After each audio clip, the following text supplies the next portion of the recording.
This is The Bad Hire, the show with the best stories about the worst employees. We fired him, of course. People are crazy. It's like an HR nightmare. Right. One bad hire stole all of it. Crazy stuff. She got what she deserved. Oh. I'm your host, Ken Monroe, and every week we dive into real-life stories from the wild world of work and what can happen when the wrong person gets the job. These stories aren't just crazy, they're cautionary tales about lessons learned the hard way. Let's get started. This is so interesting that I was really intrigued that you only hire HR leaders.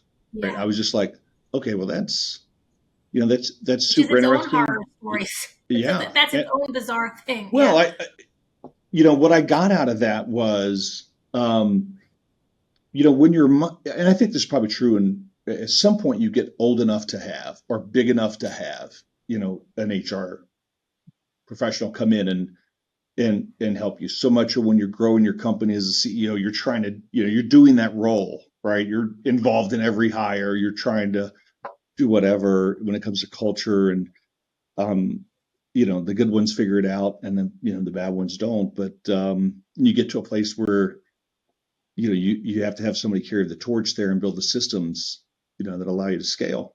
And I never really thought about you wrote something that said how you hire determines who you hire. Basically, if I recall, you wrote how you hire determines who you hire, and who you hire determines how great your company becomes.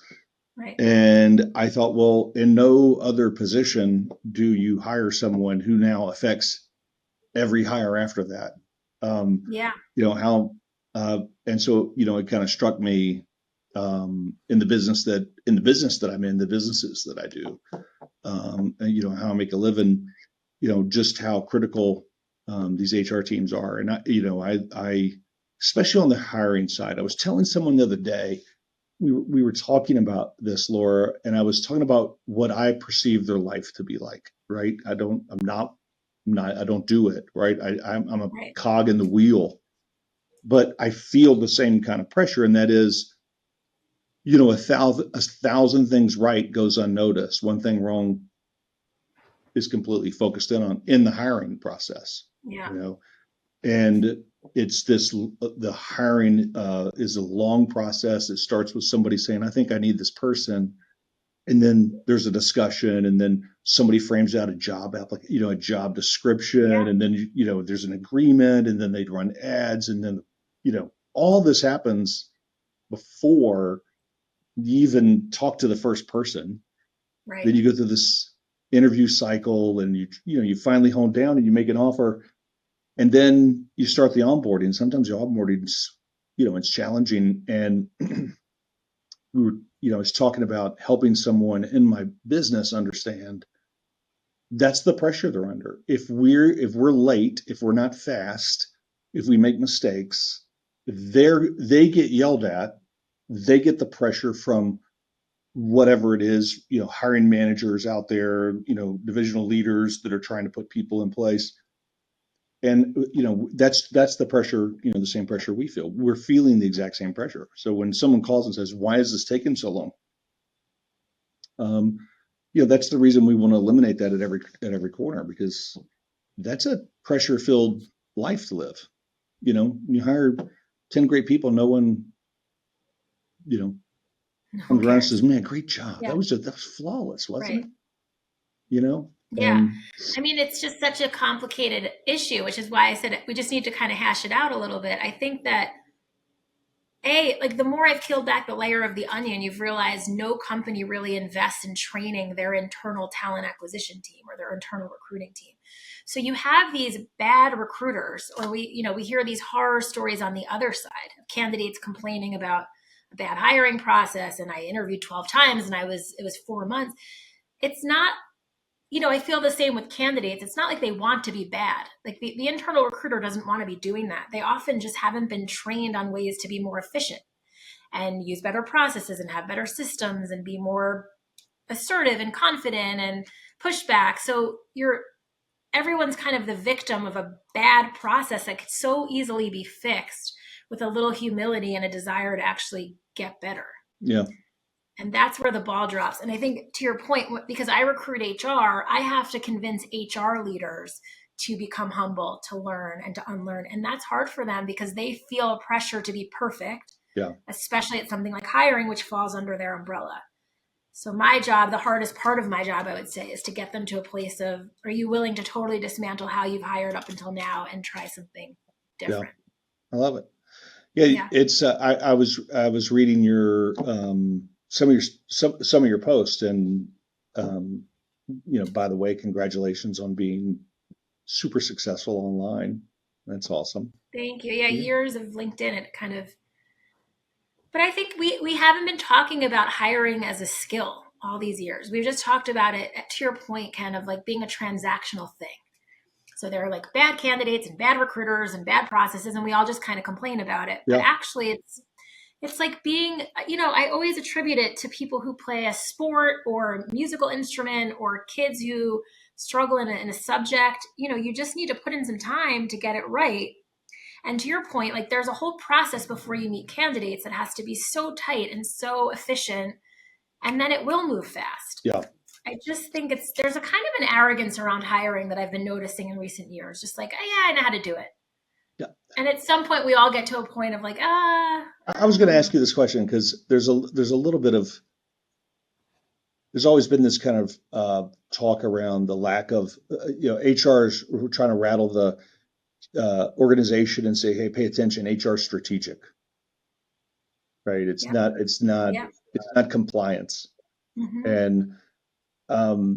And that was a real, for a long time, that was a real, you could go to conferences about it. It was a movement, right? Yeah. You had, and then you started seeing chief HR officers and, taking a position in the C-suite. And I wonder now if you think that CEOs, especially in up and coming companies, if they're smarter, if they're any better in terms of understanding, that, your mantra, recruit and retain, the retain part, have they figured out the retain piece on culture, and all the pieces afterwards that I guess add up to retain? Do you think they're getting any smarter? There is such a disconnect between when you talk to a CEO and a founder or a head of HR. And so a CEO will say to me, I wish HR would have come to me and let me know they needed training, they needed help, they needed external recruiters, they needed vendors, they needed partners. Like, of course, we would have spent money or invested in them to make their life easier. Instead, what happens is HR typically burns out and then goes to them, and it's a little too late. And so it's a little bit on HR to feel like, instead of just complaining about it, because I think they're often negotiating against themselves. And they're often saying, like, if I go to my CEO, they're going to say no. Whereas the CEO is like, I absolutely would not have said no. So there's definitely a disconnect there between, I think the strategic HR pros have learned how to be more assertive and confident. Yeah. But that's actually still a massive problem, because I meet a lot of them who aren't capable of just those kinds of conversations, right? And it's, I guess, not easy for everybody to go to an executive and say what you need and want. But I think it's so important when you're trying to move something forward. Yeah, that's a theme. That's a theme, and that's a theme I hear from you, is the assertiveness. And I assume you mean that in a super positive way, but the ability to have a conversation with an executive, with a CEO, with an owner or founder, and say, hey, you may not want to hear this, but or this is the way it has to happen or should happen, or this is good counsel. Correct. It's so funny because that never came hard to me. I don't know if it's like the New Yorker in me or what.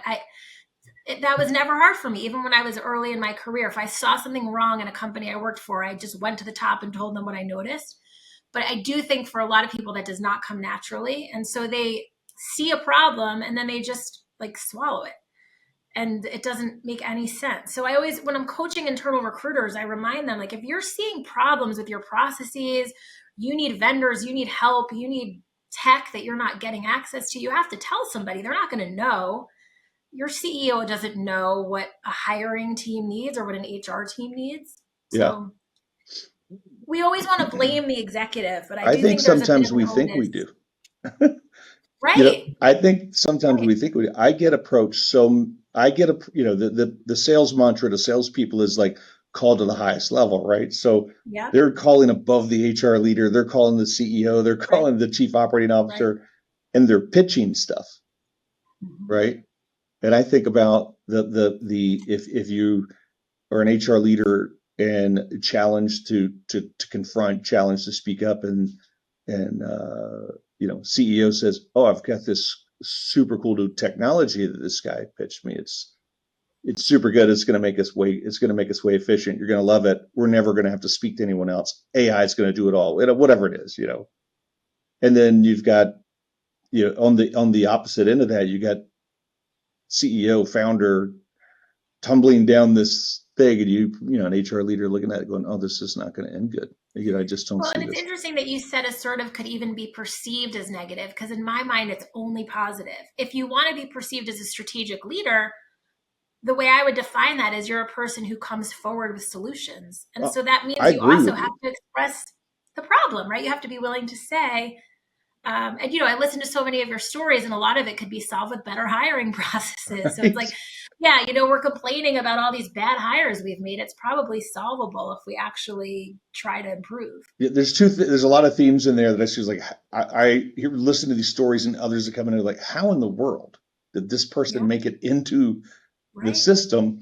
And second, often after some of these stories, we're looking at it going, why did they wait so long? Like, this person just was tumbling out of control, and they just kept sending them back to work, and it continued, and you hear, and then finally a year later and I think about, I guess we've nailed it with lack of assertion. There's usually somebody who sees a problem who's scared to say it. Yeah. And I don't know why, because to me, there's only upside. Yeah. Lawsuits, everyone's afraid of, everyone's afraid of directing them, Yeah, and if you're having a conversation with your executive about something that's going on, that's not, I don't know. That shouldn't be driving it. Yeah, for sure. Exactly. Yeah. That's just hey, I'm noticing something that we might need to escalate or get legal involved with. But it's like at least just flagging it, right? It feels like that's the problem, is these things just don't even get flagged. So back in 2013, tell me about the journey to then. What had you been doing? Yeah, I had been working for a big recruiting firm from 2007 to 2012. 2007 was like a height of hiring. So there were 22 recruiters on my team just placing HR people in New York alone. And then 2008 came. And so we had layoff. It was rough. By 2012, I was the last man remaining, and I was running their HR practice alone. And I thought I should do this on my own and do it the way I want to do it with my own values. And so that's what led me to launch Eastside Staffing. 2013 was also an exciting time for hiring. I mean, I would not launch a recruiting firm today. Right. Then it was like everybody was hiring and everybody needed help, and they welcomed the help. And then then it was a happy ride until 2020. And then the last couple of years have been tricky. You kind of have to ride a roller coaster. Yeah.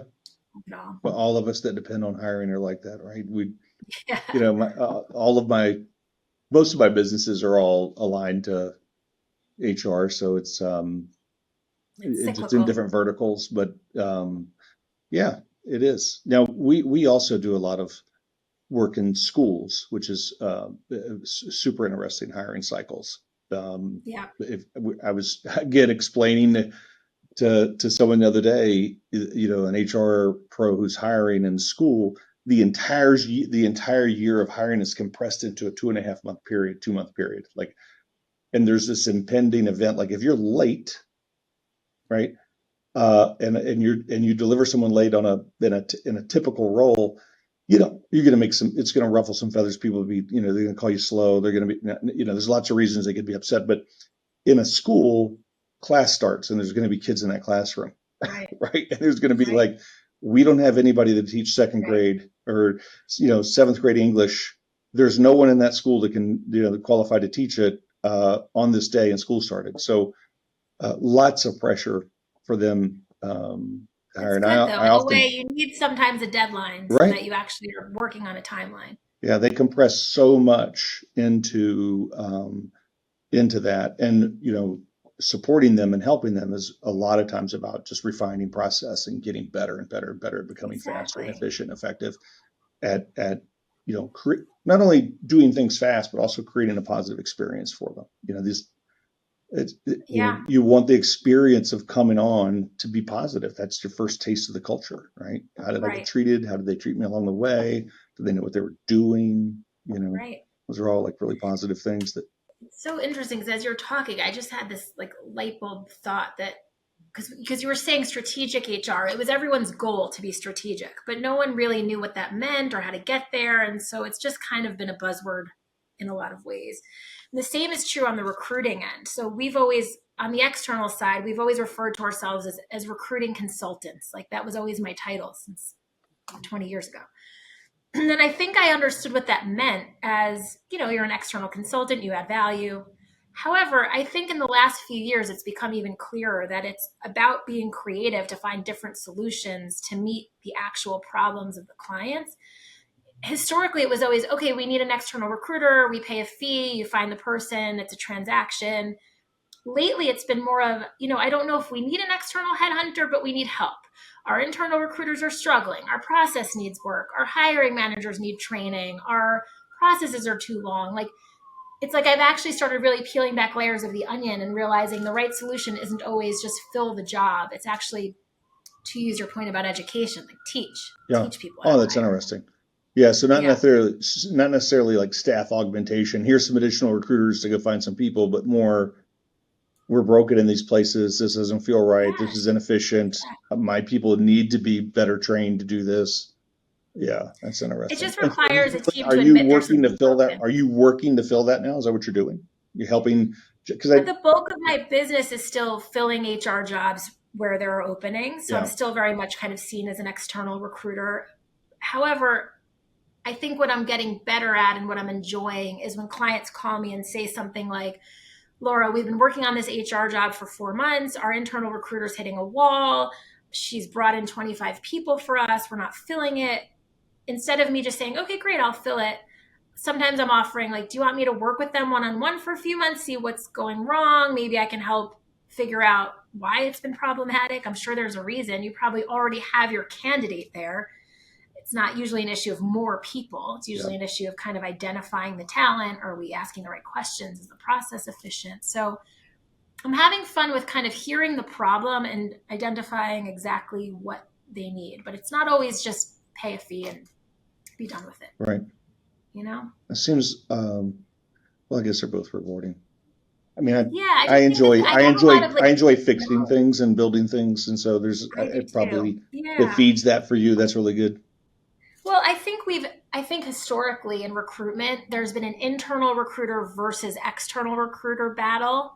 And the internal recruiter, rightfully so, is usually annoyed when they go to search because it's like they've already been working on it. Now we have to bring in an external person who's going to get all the credit and get it done. And so I started noticing that dynamic and thinking, shouldn't I just help them? They probably just need some support. And that could be in the form of training or coaching or something else, so that we're working as an actual team. Mm-hmm. And I think part of being strategic is also teamwork and not just kind of outsourcing it all. Before we dive back into the chaos on the bad hire, this episode is brought to you by Bchex. Hiring shouldn't feel like rolling the dice.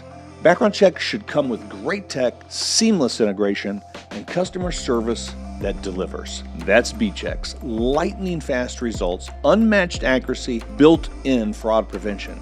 We help you hire the right people. Now, Bchex plugs into over 100 HRIS and ATS systems, so your background checks run smooth, fast, and backed by top-level service. Protect your team, protect your reputation, protect your sanity. Go to bchex.io. That's BCHEX.io. Yeah, I had a conversation earlier this week with a former provost of a major university, and we were talking about we were really talking about behaviors and hiring for behaviors and looking for certain behavior sets, modeling, and he's doing something at his university using some technology that defines a set of core behaviors, tests for them, and allows them to kind of open up their candidate pool beyond just resume fitness, right? Just like to try to find, hey, these people might not have the total experience or the skill set, but they have the behaviors of what we perceive the best performers to be. And we were it was in a university setting. And it struck me as he shared with me, I never really thought about this, but he was sharing that in a university setting, it's a very long process to hire someone, and that they've introduced this behavioral piece to help them get through the process to selecting. And the reason it's so important is the people who show up often show up with tenure. They bring their tenure with them. It's a permanent hire the moment they pull the trigger. Mm-hmm. I mean, there's no escaping the bad hire there. Right. They can't mess up. Yeah, yep. It is. They cannot. And oftentimes it's they're well paid. It could mean research grants and other things that are under their control that they might lose, or if they pull the trigger on the wrong person, or it's just not a good fit. So I thought I just never imagined that. And listening to him describe the process, and we were talking about how to improve the process. He was asking me questions, and I really thought about walking away from that. Some of these things are just the differences in scale between trying to pull the trigger on a decision like that and how important the process was in very unique ways compared to how important the process was for Target or somebody who's hiring lots of people, and you still got to do it right, Well, and you're referring to really this push towards using data, which is so smart and logical, right? So you use competencies and use skills as a data point to make an accurate hiring decision, not off of gut feel, not out of instinct. And for those of us that were trained that way 20 years ago, it is an unlearning to be like, well, I like this guy more, but the other guy actually matches exactly what we need. You have to go that route. Mm-hmm. And I think it's beautiful when you follow a process and it actually works. That's how managers start to trust it more. I had a question right now for you, but I think I deleted it. I had a question for you. It was going to be, I'm a big believer in that, like most jobs, there are core behaviors that make people successful in most jobs. But not all jobs require high skills. Like you could train skills faster than you can train behaviors. Behaviors are built over, in my opinion, years of coaching and development, and it's hard to change who you are. But it can happen. It doesn't mean it can't. It just means I think it takes longer. And then so skills based versus behavior based, and I was gonna when I think about an HR leader, it's a combo. It has to be a combo. Well, I'm interested. That's okay. That's interesting because I thought like this has got to be 80% behavior. Like if I was hiring somebody, I think I would. I'm interested in your reaction to that because I would think, let me find the right behaviors because they can go figure out the compliance hole they have or this hole, but do they have the assertiveness? Do they have the curiosity? Do they have the courage? What are those behaviors that you need to profile that makes the perfect HR leader? Like, and maybe that's different depending on where you're at. If you're at my company, it's one thing. If you're 100%. At Bank of America, every company, every team, every role should be different. Absolutely. Yeah, and usually it's a combo platter because let's say it's like a head of total rewards job that's all about benefits and compensation. They do need some skills to run that department, obviously. And so you need to check some of those boxes, but of course you need to check those, we're still unfortunately often referring to them as culture fit questions, but they really are, to your point, behaviors and there's a million ways we can refer to them. I like sometimes cultural add. They're adding to your culture. They're not necessarily fitting your culture. They're bringing something in that is needed. Yeah. And I think the other piece, like when I listen to a lot of the bad hire stories, I'm thinking, are we asking candidates what they want and what they need? Because that's such an important part of it too. It's not all about what's our wish list and then let's go find it. It's like, what does the candidate want and need from us? And usually, if it's mutual and the person identifies why this job, this company, this leader is right for them, that's when it's a good sign. Like if I have a client who's down to 2 candidates and they're like, I don't know which one to choose. They're both scoring the same on the scorecards. They're both kind of showing up the same in interviews. I'm like, well, let's ask who wants it more. Like, let's ask kind of what they're feeling. And usually there's one person who's really like, this is the place I want, and this is why, and this is what. That really does help kind of, it is a 2-person journey here. I think we often forget that. We just kind of go looking for what we want. I was going to ask you if you had so you've had, I'm not going to ask you how many, but I'm going to assume hundreds of placements you've done, if not thousands. Yeah, I've never even counted. Right. So I'm just going to assume a lot. All right. So a lot of repetitions to learn from. What still shocks you, about how CEOs treat the HR leadership role or that seat? It still shocks me that they don't communicate well with each other. So it still shocks me, like I said earlier, that a CEO wants to help HR get better, but HR is not speaking up about it. And so there is often this bitterness where HR feels like they're not seen or heard, but they're not really saying anything. And then I think executives feel like they're not getting enough from HR because they're not kind of helping them. And so I try to remind both parties, like CEO, you have to ask your HR people to speak up. They're not naturally as good at it maybe as your other department heads. So get them to tell you what they need and want, kind of encourage them. There is a piece of what you're saying that sounds like you're a dating matchmaker. I mean, and a therapist. Right? There's so much because you literally are.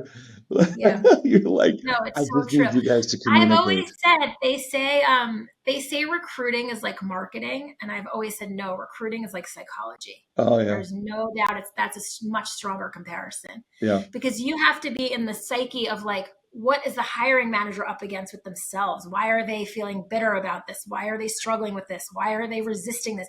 And then why is the candidate being guarded? And why are they, it's just so much nuance.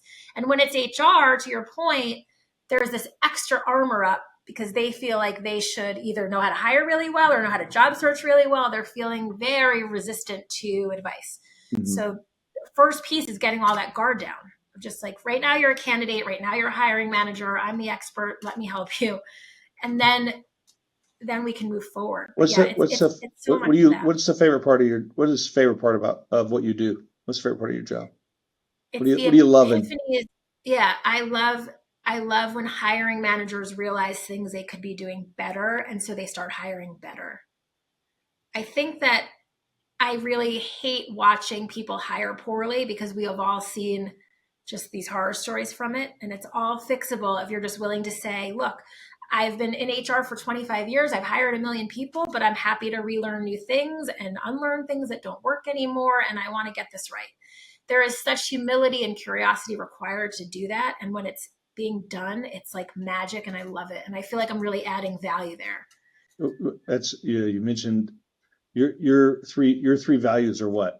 Curiosity, kindness, curiosity, and humility. Yeah. Keep them on my desk so I don't forget.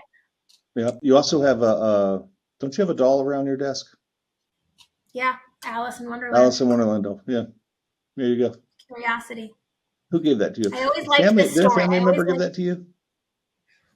Who gave that to you? Probably my mom when I was little. I think I had the set of Alice dolls, but this is the one I like the most. I was listening to a podcast you were talking about that and how she helps you remember the curiosity piece. She does, because look, I live in New York City, which it can be a very fast-paced city where people feel like they need to have all the answers. And I just don't think you hire well if you act like I don't have all the answers, we learn as we go, and we have to like pause and do it right. And I think that you have to come from a place of curiosity. Yeah. Like ask questions and seek wisdom. And I don't know. To me, that's arrogance just doesn't win in this space when it comes to hiring. I don't know that I know how important people and hiring the right people are, right? It's part of who we are and exist and what we do. But I never, I don't think I connected how important that the role of finding the right person to find the right person. Yeah. Right. When I read your bio and I was going over it, and I was like, okay, an HR pro that just does HR, because I get pitched recruiting all the time, right? I mean, there's no shortage of people calling me and saying, hey, let us help you. I get 2 or 3 phone calls a day from that, and I get 2 or 3 venture capitalists calling me going, are you for sale? So I guess what I've seen so many of them that are probably the specialists I see are in sales, maybe in tech. Yeah. Right. And maybe I'm not in it deep enough to know, oh, there's all kinds. There's just HR specialists everywhere. But you were the first person I had ever come across. It was like, oh no, I do HR and HR only. Yeah. And It is I just thought, wow, that is it was just an indication to me that and it made me think about it more, that how important that role is in my organization, Yeah. and to be honest with, really transparent.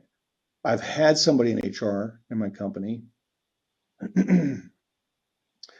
and they were good and got me to here, and I'm not sure that's the same person to get me to there. That's right. Right. Yeah. And, when I got a hold of this company, we had to go through a massive culture shift and change and really change the kind of underpinnings of the people dynamics of this business, which is incredibly important to me. And I really had someone who could help me understand from the staff's perspective all the dials I needed to be turning. It wasn't just, I'll just pay everybody more. That'll make them, it was just so many little dials. And she did a really great job. And then she left. I didn't, she'd been here forever. She left. And now, as I contemplate that role, I contemplate what's next needed for me. Yeah. I'm going to begin, hiring different types of people. We're moving so fast. And I realize how important, because I've got a handful of friends who are recruiters, and they're all like, "Oh no, I can help you find somebody." Right. Right? And It's they're like generalists. because, and that's no, of course. I always remember I had a client. It must have been like 2014, 15. It was when the market was really booming. They invited in a bunch of their vendors for like a lunch. And I was sitting at the table with fellow recruiters, and they were like, what do you do? I was like, I specialize in placing experienced HR pros, mostly in New York. And then like the rest of the table was like, I just work on whatever I can get my hands on. right. Like, I don't know how does that work? Like my clients like that I'm an expert in something, Yeah. But yeah, I mean, I think as you were talking too, I was realizing that we generally aren't listening to the candidate feedback as a whole. So we all hear horror stories of, our friends who interview and the process was awful and it took me 7 months and I finally got a rejection, right? I don't know many executives who just pause and ask their internal recruiter or their external recruiter or the candidate that they hired, like, how was your process with us comparative to what you experienced elsewhere? What could we have done better? Did you notice anything that was kind of annoying? Like, tell me, again, let me seek the information because maybe we can use that going forward. And you'd be amazed. People are happy to share. And again, it's not a scary conversation. Yeah. It's a helpful conversation. Yeah. And so when I start a search with a new client, I'll always say, do you want me to share the feedback I receive? Because I'm going to receive feedback.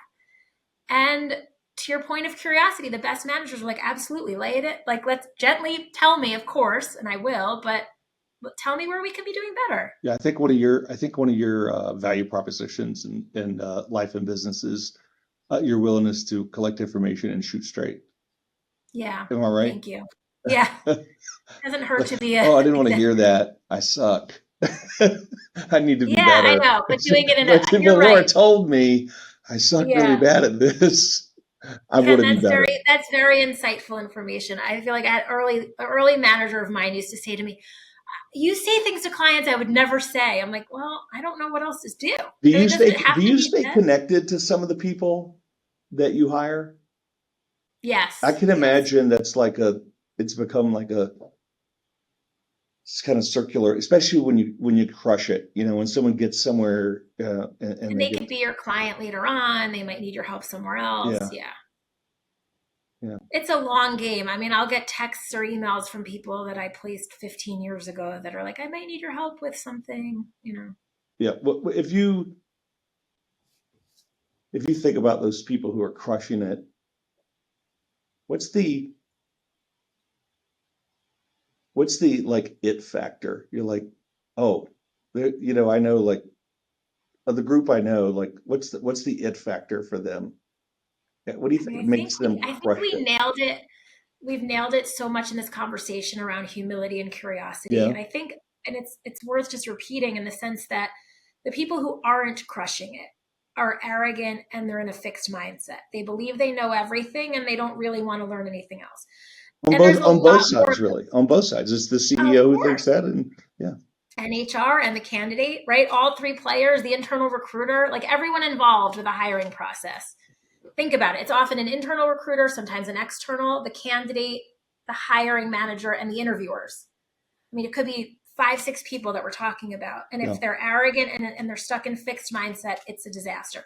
If everybody involved can just stay humble and grounded, curious, and try to just learn as we go, those are my favorite experiences because people are usually pleasantly surprised somehow. The candidate is delighted. The hiring manager is happy.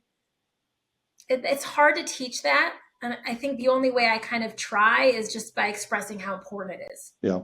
And it's worth a shot, I read your stuff and I came across one post and I was like, I actually sent my chief operating officer a letter or an email, and I just said, "Hey, can you send me all of our job ads so I can read them?"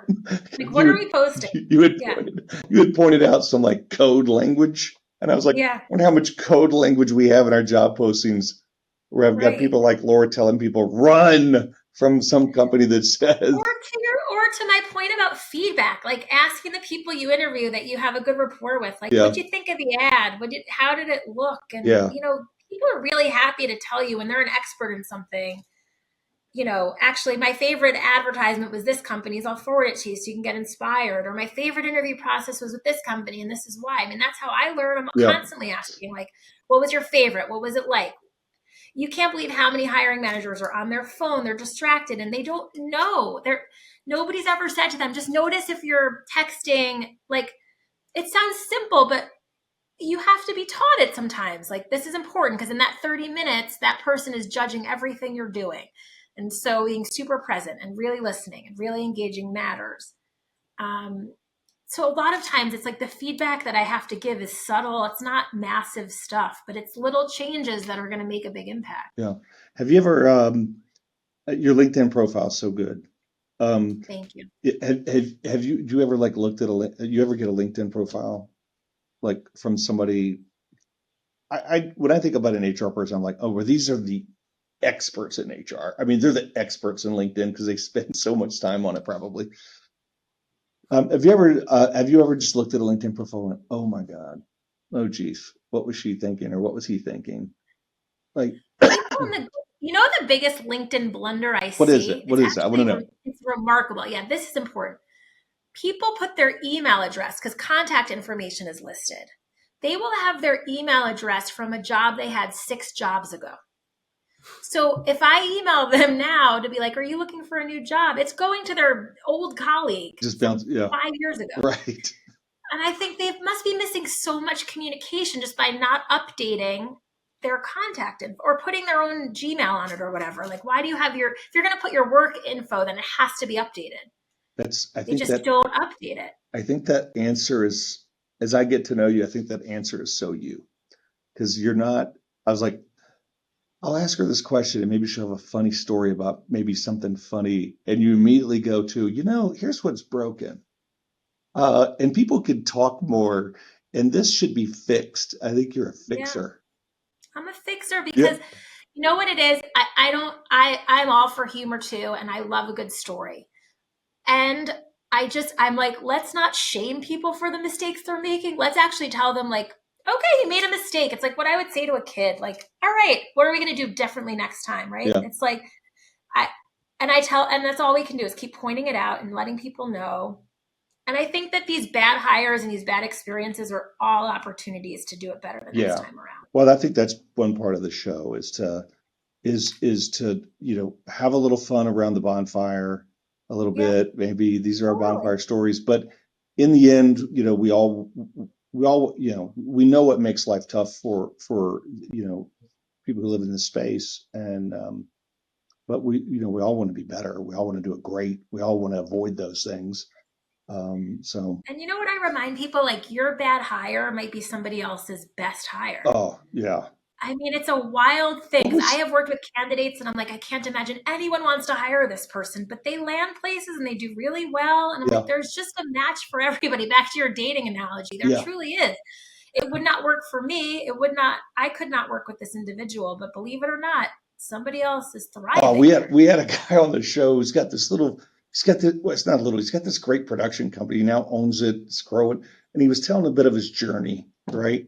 And so he was telling a story about bad hires, and he goes, and the story he told was that he was the bad hire. Yeah. Right. And it was really it was a story about how he wanted this one role so bad because this was the ego role. This one role was like, this is the one that you want. Right. And so he was on and on and on about it. And, and he went after it, and but it didn't fit it really wasn't what he was great at. Right. So a mentor gives him the role.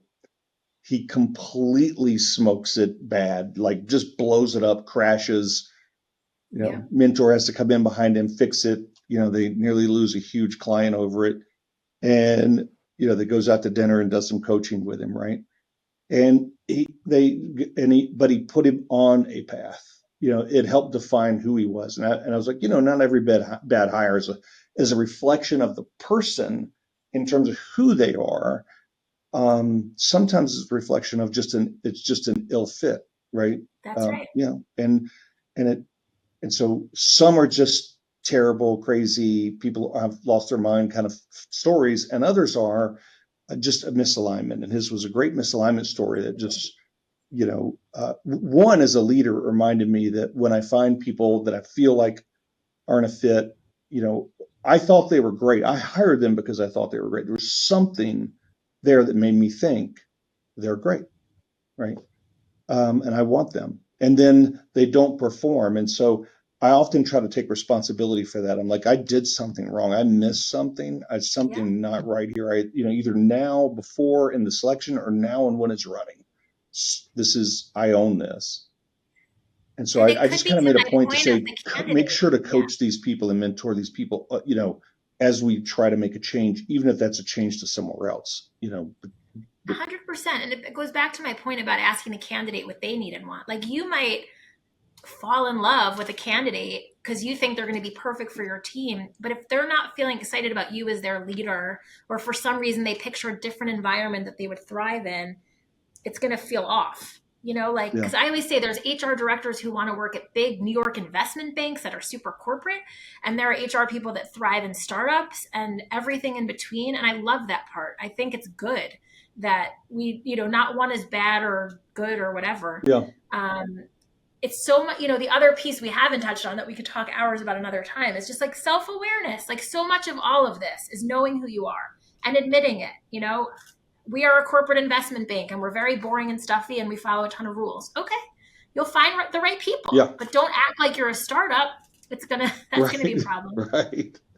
Don't write your ad. I guess, you read the startup ads and they're so inspiring. And you go, we should need to sound like that. We need to sound like that. That's not what it's like to work here, but. I remember like a decade ago, some company said to me, we're like the Google of insurance businesses. I'm like, no, you're not.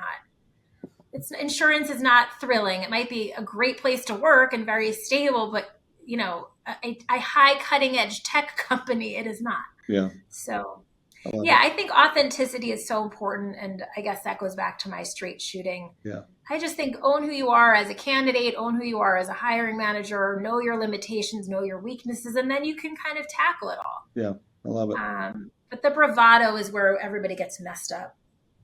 They bring all these, I don't know, obstacles. Yeah. Where you live at in New York? In Manhattan. You did? On the east side. Yeah. Really? East side staffing. All right. Yeah. Awesome. Where are you? I'm in Charlotte, North Carolina. Love it.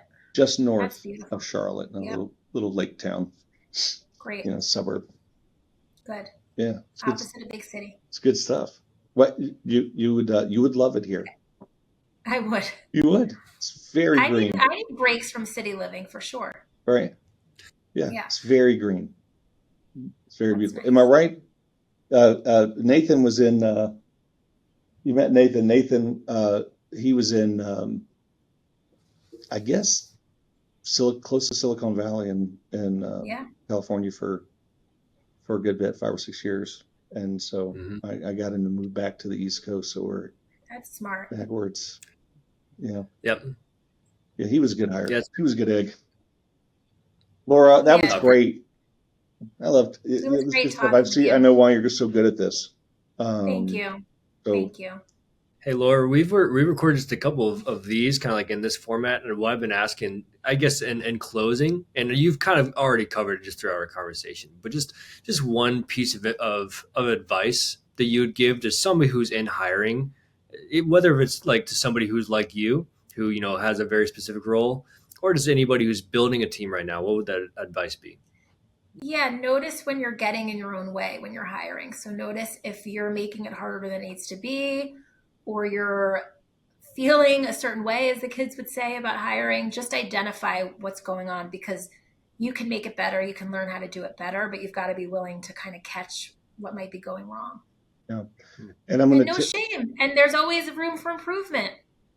There really is. And I'm going to take your advice and ask, as we get better at doing this podcast, after being on here, what feedback could you give Nathan and I to say, hey, here's how you could do a better job? No, you guys were amazing. This was really fun. I'm excited to see kind of what clips you could pull out. Me too. And yeah, I think that you guys have very much similar personalities to me, which is just nice. There's just a genuine kindness in your company, and it's just, it shows. And even though there's a edge to this content, I think to your point, it comes with kindness. It's not meant to be, mean.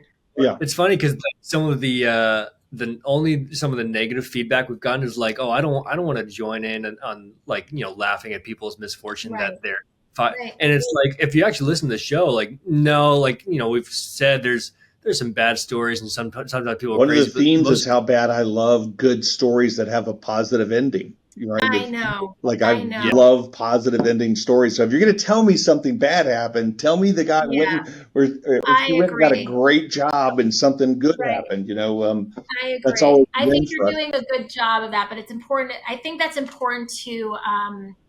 It's so funny. I'm not like an Oprah person, but she came in my TikTok feed just recently, actually, and she said early on her show they booked I forget what the story was, but it was like an awful story. And she felt like it was kind of salacious. She didn't like she felt gross about it after. Like, why did we do this? We brought somebody on showcasing their negative stuff.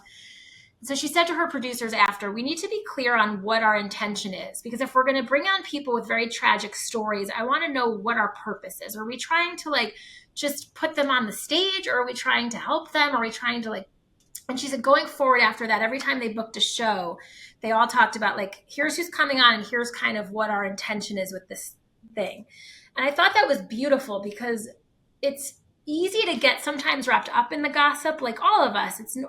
I think that's what helped me when I started offering training and coaching, because it was usually clients just bitching to me of our internal recruiter's terrible and da da da da.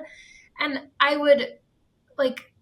I was used to just going with that, kind of, that's okay. And that's what we do. And something just switched in me of hold on, we can make it better. We don't have to just hate them. We can. Yeah.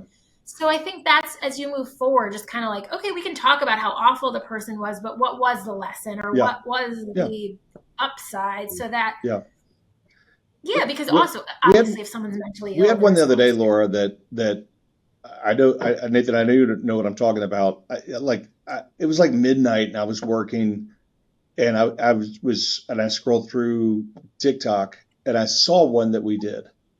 Mm-hmm. And I saw, because a lot of times I don't see the final edited version, the clip ups, they do all that and they just start. And I saw it and there was, it was, the story was about someone who got injured their first day of work, right? And made this crazy decision to like bike 10, 15 miles to the hospital, right? Instead of calling 911. And in the moment we're talking and oh yeah, that's crazy. And you kind of make fun of it, right? You're like, oh, wow, that's crazy, And I called Nathan, or I sent him a text that night and I said, take that off. Good. Take that tonight. Like get to it tonight and take it off. Yeah. Because I don't feel good about what I said.